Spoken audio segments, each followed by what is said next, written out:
So maybe I focused on Academy because that's at the heart of where I want to be. So now let's start getting involved in LinkedIn as well. And quite often it's very, very simple now to post one comment and it appear across multiple social networks. You just need to think about that in terms of, is it appropriate for me to post the same thing on Facebook as on LinkedIn? Sometimes absolutely. Other times you might want to drop a hashtag that means that you're going to publish your Facebook update about, oh my god, I'm hungover like a pig because last night, and you might want to drop the LinkedIn reference to that one. Just a thought, and not an personal example. Join the Q&A sites. So if you've ever heard of Yahoo Answers, Aardvark, Pierpong, these sites basically are, they're so Web 2.0 names. They're all misspelled and like that, because all the good domain names have gone. Those are the sites where people go on and say, how I've got a problem with, can you recommend this? How do I solve this? How do I bake a cake? How do I fix a car? How do I do this sort of stuff? If you're looking for an opportunity to demonstrate your credibility, these sites are fantastic. Yahoo Answers has got a very, very good reach. You know, it can reach a large number of people. But again, they're extremely broad. Extremely broad. Really just looking for opportunities to prove your credibility in a particular space. And when we take part in them, I take part in them. And again, you don't know which ones are going to be the successes. But the Academy, the LinkedIn groups, all of those groups have got that opportunity. I'd suggest that starting with LinkedIn and the Academy are the best routes. The thing about LinkedIn now is, we're a big supporter of LinkedIn. We use it a lot now in marketing. It's big. It's really big now. And so it's quite hard to stand out as an individual within such a wide range of people. It takes an awful lot more effort. The Academy is a smaller site, and I actually think that it's one of the opportunities there that they will grow in time. Thomas Power is the other person behind it. Very ambitious guy, very ambitious guy. So join a wider set of groups, not just the specific, very narrow areas. Look for where else you can start influencing to spread your name around. Start the groups. It feels kind of, it can be a little bit nerve-wracking actually to say how I'm absolutely setting myself up as an authority about this subject. That's a kind of bold sort of statement, but that's effectively what you want to be getting towards. So hopefully what we've done is we've listened to what's being said about us as a brand, we kind of understand who says what, how they say it, we understand what the issues are, confident in our business knowledge in our particular sector. We've answered a few questions, we've kind of got good feedback, and so maybe it's a confidence journey that we go through in social networking.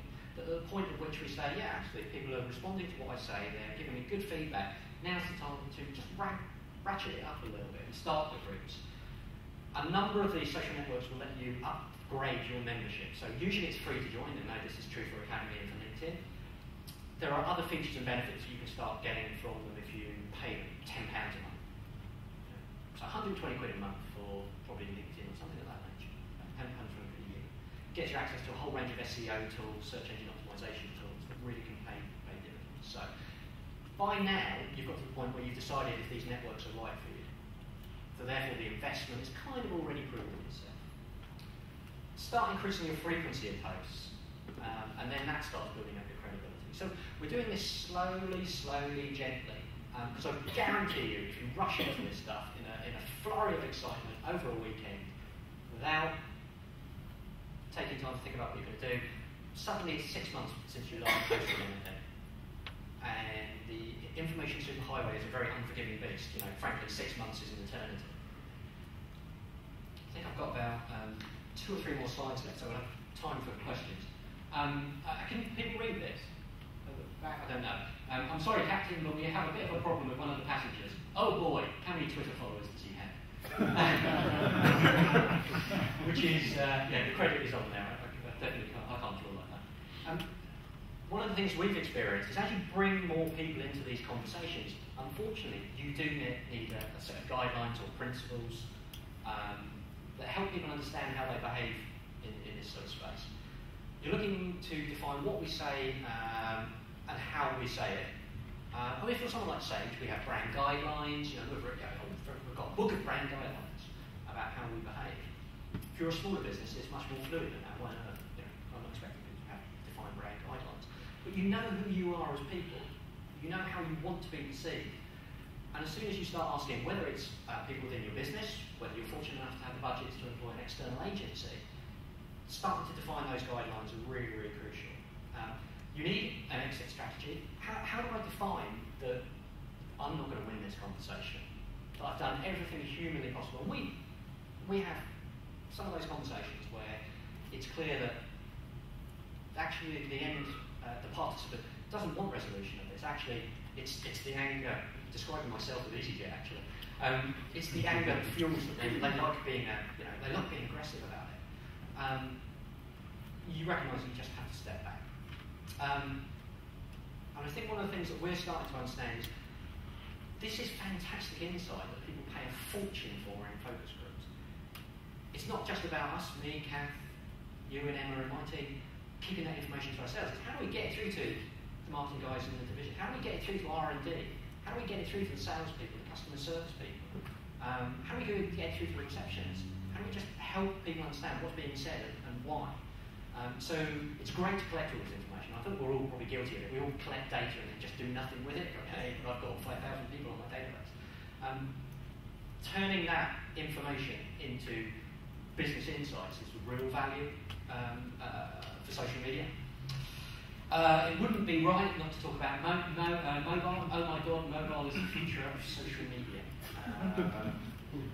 I had to go onto a website to translate this.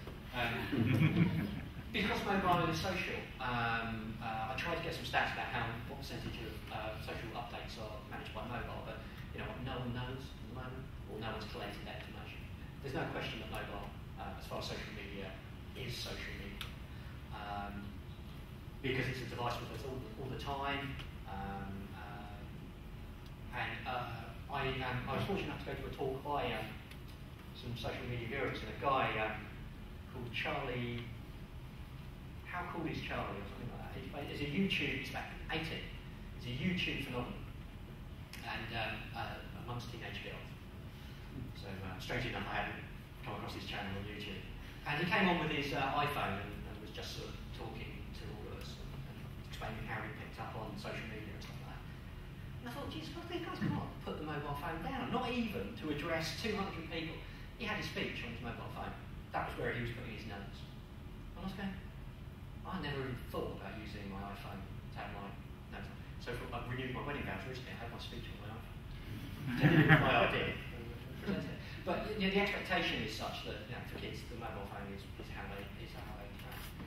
We're starting to see the emergence of a lot of location-based stuff. Foursquare, I think people will have come across. Lots of questions about privacy and things of that nature. But if you are a retail outlet, or a restaurant, or something of that nature, helping people find where you are, very, very valuable. You don't need to tell them that you happen to be friends going, oh, I just sat down on my desk. Okay, I feel much better than knowing that.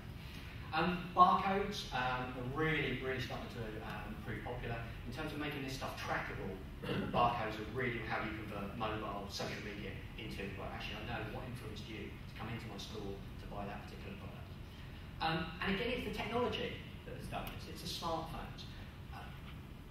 Not everyone, how many people here have an iPhone or an Android phone? So, like a third. If you live and breathe this stuff, as me and Kath and you and Emma do, you kind of forget that actually this stuff hasn't got through to the masses, and I don't mean that in any derogatory manner, because there's a quote from Bill Gates. You always have to quote Bill Gates. It says people overestimate the impact of new technology in 2 years and underestimate the impact of new technology in 10.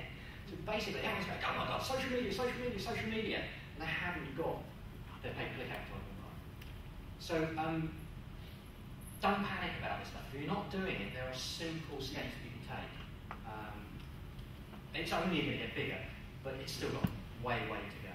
So that was just my 5-minute warning, very subtly done there by Guy. I'd recommend a couple of things. Go and join these. Go and join Academy. It's free. Go and join LinkedIn. If you want to set up a business page on Facebook for yourself, there's the URL. Join Twitter and just get your profile registered. So I believe we'll be sending out these presentations. So use these. Hootsuite will just let you track certain expressions. Gentleman nodding there. Yeah. And actually, it's now got analytics in it as well. It's really. Why is this free? I just do not understand why this stuff is free. It won't be for long. No, exactly.